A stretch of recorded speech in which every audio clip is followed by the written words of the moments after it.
In 1947, in the New Mexico desert, an operator heard a strange signal on his radio that made his dog bark like crazy. The man connected to another station but couldn't understand the strange noise, so he called another station, who said the signal was coming from Roswell. Taking the dog and the radio, the operator went for a walk until he saw smoke and lights in the distance. His truck suddenly lost power and the dog barked loudly. The operator followed him and found the area on fire with something strange in the middle. Just then, he heard a noise and looked up in panic at the bright light. In 2003, in Antarctica, a group of scientists saw a strange object buried 5 meters under the ice on a scanner. Not knowing what to do with it, they decided to send it to a NASA research station. Meanwhile, at the University of California, cryptographer Julian tried to give a lecture while a student kept flirting with him. When he ignored her, she sent him a flirtatious email, but he just closed his laptop. After school, Julian meets Dr. Bachman, who has received satellite images of a strange object they found in Antarctica. It is so large that at first they think it is a fossilized whale, but then they determine that it is emitting a strange radio signal. They record the signal onto a CD, which Bachman gives to Julian to study. Over the next few hours, Julian becomes obsessed with the hidden meaning of the signal. It distinguishes between text and pulses, meaning it is not random. Special software running on the computer showed that the signal had an impressive frequency, stronger than anything on Earth. Julian took these results to Bachman and convinced him to find him a place in the investigation. Meanwhile, at a research lab on the Falkland Islands, 2 scientists also found the strange radio signal and, unable to understand it, sent it to an observatory in Arizona. There, 2 other scientists noticed that the signal had been amplified and agreed to send it to NASA. A few days later, Julian boarded a plane to Antarctica. A violent storm shook the plane like crazy and the pilots had a hard time getting ready to land due to poor visibility. Luckily, the base had bright lights and the pilots used them to guide them as they landed. The plane skidded a bit but luckily stopped before anything happened. When Julian finally entered the base, he was greeted by Nyla, who gave him a tour around and introduced him to the leader, Dr. Jirek. Julian was then taken to see the mysterious object that had been dug up but was still covered in ice. Following regulations, they're letting it melt off naturally, although they've noticed it's melting at an unusual rate.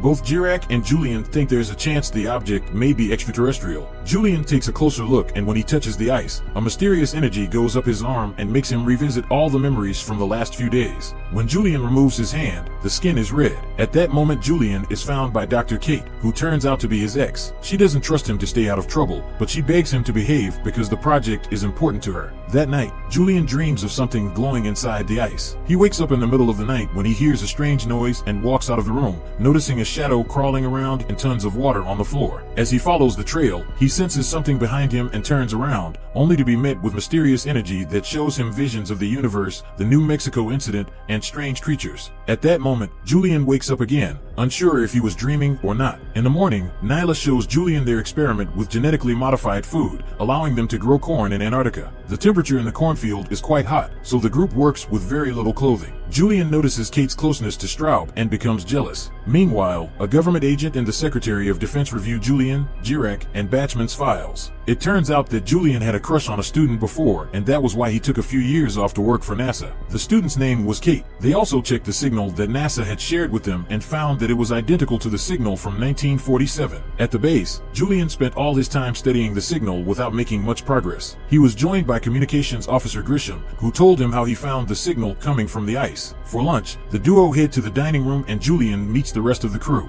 They ask him about his work and Straub mocks him for believing in aliens. Sometime later, the crew discovers that there is a communications problem, which often happens during storms. Julian examines the object and is surprised at how much the snow has melted, noting that they can now almost see the object itself. Nyla thinks she can feel a low-level pulse in her joints, but when she tries to touch the ice, Julian warns her not to. The signal is disharmonic when Grisham first detects it, meaning that it is now 2 or more separate frequencies combined into a single signal. Since Julian cannot connect to the satellite, he convinces Grisham to get him an antenna and connect his computer to it so he can continue analyzing the signal. The next morning, the entire building shakes for several minutes and the mysterious object falls from its hangar. The crew goes to investigate and finally sees the object itself since there is no more tape left. It is unlike anything they have ever seen before, and when Kate touches it, she is electrocuted. They concluded that the object was an igneous rock formed after an eruption, which suggested it was a meteorite. The signal sounded like the plane's recovery data, so Julian assumed it was a black box. Rushing to his computer, he explained his theory. This object accidentally crashed to Earth and is sending a signal for rescue. Using all this new information combined with mathematics, Julian was finally able to decipher part of of the message. They still don't understand and Straub mocks him. The group breaks for a snack and Straub insists that the alien idea is crazy, but everyone agrees with Julian's theory. At that point, they are called back to the maintenance bay because a crew member found a crease on the item. The group discusses the idea of opening it and Kate worries about the possibility of a virus or other disease-causing organism, but Straub points out that labs are sealed environments and they all agree to open it in the morning. Meanwhile, Bachman is called to the White House to discuss the terrible news regarding the mysterious object. Communication with the base was still impossible due to the weather, but the government teamed up with a Russian submarine and sent it to the base with a nuclear warhead ready to launch. The next morning, the team connected the object to one of their machines with a cable, causing an electrical reaction that neutralized the shocks. The object still generated electricity internally, but they could now touch it without being harmed. They then used a saw to begin cutting into the object, finding the softer layer beneath the hard outer shell. Jirak took a piece of object and confirmed that it was a carbon alloy for that had been exposed to extreme heat. On Julian's computer, the message keeps changing and he tells Nyla that the object is trying to communicate. When Nyla says it sounds like the video game Mind Maze, this gives him an idea of how to approach the message, and after some trial and error, he finally translates it. It says don't open.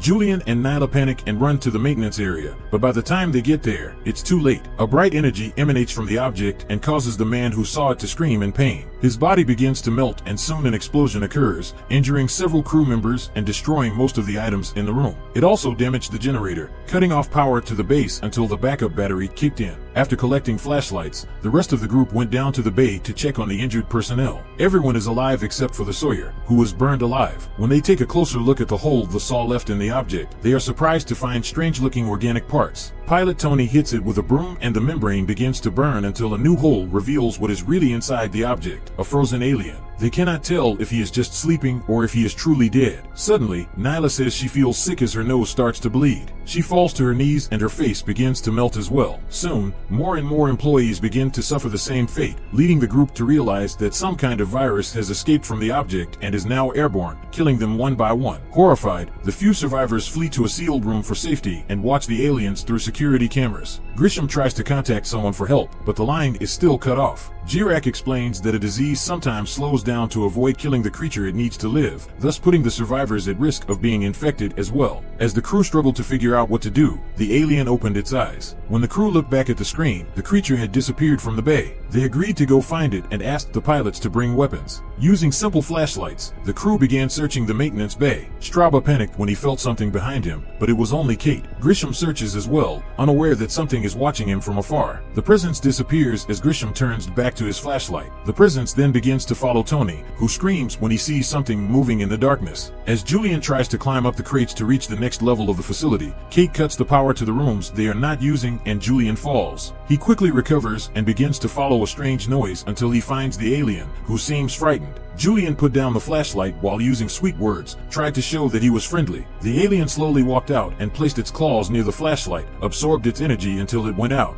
The alien then approached Julian and carefully grabbed his head with both hands, sharing the energy. As the alien opened its eyes, Julian began to see beautiful views of the rest of the universe. Soon the others arrived and Traub told Tony to shoot. The bullet hit the alien and a powerful beam of energy shot out from the wound, knocking Tony and Grisham back as they tried to get closer. Once all the energy was expelled, the alien fell to the ground and died, its body disintegrating to the point of disappearing. Tony explains that he thought the aliens wanted to kill Julian, but he disagreed, saying that the alien's touch seemed safe to him. It didn't turn into fear until Tony showed up. At that point, the White House finally found shelter from the storm and contacted the base. Bachman explains that they knew about the aliens and the infection, so Julian assures him that the disease hasn't left the base yet. Bachman then tells them about the incident in New Mexico and the deadly pathogen that the aliens are immune to. These creatures communicate telepathically and have killed everything on Mars. When Julian announces that the aliens are dead, the Secretary of Defense decides that blowing up the base is the only option they have to eliminate the virus. He wants Bachman to lie to the crew and tell them that help is on the way, but Bachman refuses and simply tells them that a Russian submarine is on the way. Julian reads between the lines and asks how many hours they have, to which Bachman replies 3. After the conversation ends, Straub panics and says he wants to get on the plane despite the storm. Julian reminds him that they are infected and that leaving would mean bringing the virus to the outside world, but Straub thinks that if they were truly infected, they would already be dead. As the submarine gets closer, the scientists run blood tests to confirm that they are not infected, although Julian points out that the new virus is probably insignificant and hidden in proteins. Straub takes this as a signal to leave and Tony supports him, but the others do not. Kate's lack of support angers Straub, and he insults her by trying to attack her, but Julian moves faster and knocks him out with a punch. Suspecting that Straub and Tony will try to leave, the others take Tony's gun and go around changing the password on the lock. On Russian Submarine 4, they prepare to launch nuclear weapon in 18 minutes. At the base, Kate and Julian finish changing the last locks and hold hands, comforting each other until they hear gunshots. In the dining room, Straub and Tony jump on Grisham and stab him in the neck with a fork. During the struggle, the gun goes off multiple times, hitting the wall, ceiling, and Grisham's shoulder. As Grisham passes out, Straub and Tony grab their guns and start running as Julian and Kate turn around. Straub fires again, hitting Kate in the shoulder. Jirak realizes that the two men will escape through the sewers into the cornfield and sends Julian after them. By shooting all the locked doors, Straub and Tony reach the cornfield. As they run, their mere presence begins to kill all the corn, confirming that they are indeed infected. Tony changes his mind and wants to stay, but Straub still wants to escape and threatens Tony with his gun. Just then, Julian appears at the window and Straub shoots him first, but Julian ducks just in time. Tony took advantage of the swerve to jump on Straub and began to wrestle with him for the gun. After a brief struggle, Straub overpowered him and shot him dead. Hearing Julian approaching, Straub continued to run, killing all the plants in the room in his path. He tried to shoot Julian several times, but failed each time. Eventually, the two men entered the pipes and quickly went through them to find a giant staircase. The chase continued as they went up the slope and Straub continued to shoot to no avail. Finally, when he reached a trapdoor, he immediately rushed out to find an energy vortex trapping him. Julian also stepped out, but an invisible barrier prevented him from moving any further. He tries to tell Straub not to move and to slow down his breathing, but Straub doesn't listen and continues to panic because he can't breathe. Little by little, the energy covers Straub's body and disintegrates him until there is nothing left. The energy slowly covers Julian, showing him other places in the universe and the upcoming nuclear weapons. Julian eventually realizes that the energy vortex is an alien spaceship that has come to rescue the now dead aliens, and he runs inside to find the remaining survivors, Kate, Jirak, and a female scientist. He opens the front door to get out faster and the others are a bit wary at first, but they quickly understand when they see two aliens inside the vortex. The girl and Jirak went first, followed by Kate and Julian, holding hands. The spaceship absorbed all four of them and flew away just before the nuclear bomb reached the base, causing it to explode. Hours later, the government released a cover story that the base had been destroyed by an experimental nuclear reactor, and all those who died were considered fallen heroes. However, the 4 survivors are now flying through space. Subscribe to watch more videos like this, leave a comment about your favorite movie, and we will make it next. Thanks for watching.